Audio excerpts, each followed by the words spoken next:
এই জমিনে একদিন কোরআনের পাখির হত্যার বিচার হবে, কারণ এই লোকটাই ব্যারিস্টার সুমন হলো কোরআনের পাখি হত্যার জন্য প্রধান আসামি।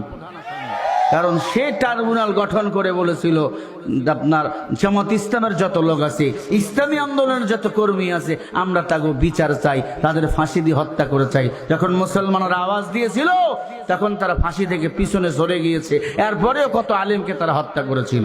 আজকে এই মামুনুল হক সহ কোরআনের পাখি আল্লামা দেলোয়ার হোসেন সঈদী রহিমাহুল্লাহ মৃত্যুবরণ করার প্রধান কারণ হলো এই নতুন এক আইনজীবী এমপি হয়েছেন। চেনেন আপনারা?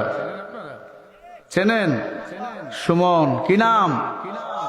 এই যে সুমন, এই নাস্তিকটা, এই কুলাঙ্গারটা এমপি হয়েছে। মানুষকে চাটকদার কিছু ফেসবুকে বিজ্ঞাপন দেখিয়ে ফুটবল খেলাইয়ে মানুষের মন জয় করে এই নাস্তিকটা, এই কুলাঙ্গারটা মুসলমানের বিরুদ্ধে, আলেম ওলামার বিরুদ্ধে ট্রাইব্যুনাল গঠন করে ফাঁসি রায় চেয়েছিল। কথা বলেন ঠিক না ঠিক?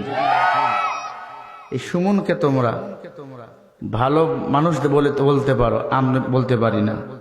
কারণ যারা আলেমের বিরুদ্ধে কথা বলে, উতুল্লিম বা'দা যালিকা জানিম, সূরা কালামের 13 নম্বর আয়াত, অবৈধ সন্তান ছাড়া বৈধ সন্তান হতে পারে না। শাপলা চত্বরে দাঁড়িয়ে আলেমদের ফাঁসি চেয়েছিল আর বলেছিল তুই রাজাকার, তুই রাজাকার। এখন আমি বলবো ব্যারিস্টার সুমনকে বলবো, আর কার ফাঁসি চাইবেন? আপনি যদি মানবতার ফেরিওয়ালা হয়েই থাকেন, দাবি করে থাকেন যে সে সমস্ত ওলামা একরাম জেলখানায় আছে, তাদের মুক্তির জন্য কাঠগড়ায় দাঁড় হন না কেন? ও পিঠির চামড়া থাকবে না, পিঠির চামড়া আমরাও ছিড়াইতে পারি, কিন্তু আমরা বেয়াদব না। আহলে হক ওলামা একরামের কমতি নাই। যদি বাঁশের লাঠি ওলামা একরাম যুব সমাজ হাতে নেয়, এই জমিন থেকে 2-4টা কুলাঙ্গাররা, ভারতের দালালেরা পালাবার জন্য রাস্তা খুঁজে পাবে না। ঠিক না ঠিক? এই জমিনে একদিন কোরআনের পাখির হত্যার বিচার হবে, কারণ এই লোকটাই ব্যারিস্টার সুমন হলো কোরআনের পাখি হত্যার জন্য প্রধান আসামি। কারণ সে ট্রাইব্যুনাল গঠন করে বলেছিল আপনার জামাত ইসলামের যত লোক আছে, ইসলামী আন্দোলনের যত কর্মী আছে, আমরা তাকে বিচার চাই, তাদের ফাঁসি দিয়ে হত্যা করে চাই। যখন মুসলমানরা আওয়াজ দিয়েছিল তখন তারা ফাঁসি থেকে পিছনে সরে গিয়েছে, এরপরেও কত আলেমকে তারা হত্যা করেছিল। সে রক্তের রিং আমরা বন্ধু ভুলে যাই নাই। ওই রক্তের নেশা এখনো আছে মুসলমানের দেশে। মুসলমানরা সেই জাতি যারা মাস আর মুআজ 2 ভাই আবু জেহেলকে হত্যা করেছিল, সে মুসলমানরা এখনো বেঁচে আছে, ঘুমায় নাই, জাগনা আছে। আওয়াজ যেদিন দেবে কয়টা ধুতি রেখে পালাতে বাধ্য হবে তারা। ঠিক না ঠিক? প্রিয় ভাইয়েরা, এই ব্যারিস্টার সুমনই হলো আলেম বিদ্বেষী আল্লামা মৃত্যুর কারণে এই হলো প্রধান দায়ী। কথা বলেন ঠিক না ঠিক? এবং ডিসি হারুন হলো প্রধান আসামি। মামুনুল হক জেলে থাকার কারণ হলো উনি তার সাথে ঘুরেছে, তার সাথে একই পার্টিতে বসে নাস্তা খেয়েছে, চা খেয়েছে, তাকে তার স্ত্রী দিয়ে ধর্ষণ মামলা দিছে। নারীদের কেমন চিকন বুদ্ধি! এই নারীর পেছে বইরা বর্তমান কুত্তা মরে বিচার হয়, মুসলমান মরে বিচার হয় না। এক মহিলা কবিরাজের কাছে গেছে জিন হাজির করা শিখতে। শুনতেছেন? বুড়ারা কি রাগ করতেছে? এটা হক কথা বেটা, এইটা সত্য কথা।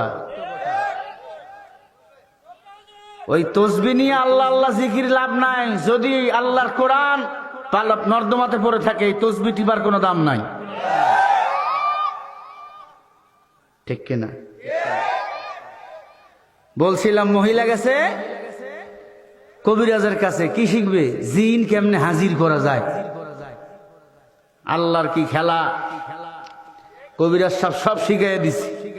কি কয়, যখন ঠান্ডা বাতাস বইবে বুঝবেন জিন হাজির হয়ে গেছে, কিন্তু জিনকে কাজ দেওয়া লাগবে, না হলে কিন্তু আপনার ঘাড় মটকাবে। মহিলার কি চিকন বুদ্ধি দেন! 5 বছর 10 বছরে হয় না, ওর নাকি 40 বছর লাগবে। জিন হাজির হয়ে গেল। কবিরাজ কইছে কাজ না দিলে ঘাড় মটকাইব। জিনকে বলছে, এই আমার বাড়িটা বিল্ডিং করে দে। এরা কিন্তু নিজের স্বার্থ ছাড়া কিছুই বোঝে না। আপনি কামাই করতেছেন খুব ভালো, আপনার কামাই মজা করে খাইবে, কিন্তু আপনি যদি কামাই করতে না পারেন, ও যদি ইনকাম করতে পারে, তখন বলবে আমার টাকা খরচ করা যাবে না। কথা কয় না? তোমার মোবাইল গার্লফ্রেন্ড খুব সুন্দরভাবে গ্রহণ করে, তুমি চাও এমবিও দিবে না তোমাকে। এই যুবক, জিন বিল্ডিং বাড়ি বানিয়ে দিল, এখন মহিলারে বলছে কাজ যদি না দাও তোমার ঘাড় মটকাবে। মহিলা এবার কয়, এই জিন, আমার বাড়ির গেটের দরজায় আছে একটা কালু কুকুর, আর ল্যাস সোজা কর। জিন ওখানে যাই 1 মাস ধরে ল্যাস সোজা করতেছে, ল্যাস সোজা হয় না, ছেড়ে দিলেই সিজিং পাক। 1 মাস 2 মাস 6 মাস চলে গেছে, এরপরও জিন লে সোজা করতে পারে না। কথা বুঝতেছেন? জিনের দল এসে কান ধরি কয়, ম্যাডাম মাপ চাই, আপনার কাছে থাকবো না, এলাকা ছেড়ে চলে যাব, কারণ কুত্তার লেজ সোজা করা যায় না। আমার বাংলাদেশে অনেক মানুষ বিদেশে চলে গেছে এই কুত্তার লেজের পা দেওয়ার কারণে, কারণ কুত্তার লেজ সোজা হয় না। এরা আলেম বিদ্বেষী, কোরআন বিদ্বেষী। কুত্তার লেজ যদি সোজা হতো, 5 বছর পায়খানা প্রসাব খাওয়ার পরে সোজা হইতো, এরপরে সোজা হবে না মৃত্যু ছাড়া। কথা বল না কে?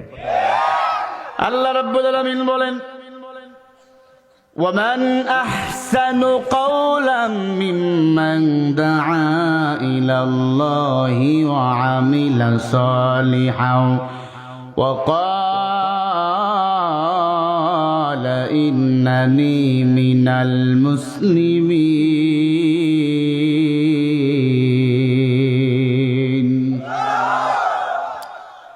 সূরা হামিম সাজদা 33 নম্বর আয়াত আল্লাহ পাক বলেন, তার চেয়ে ভালো কথা, উত্তম কথা কার হতে পারে?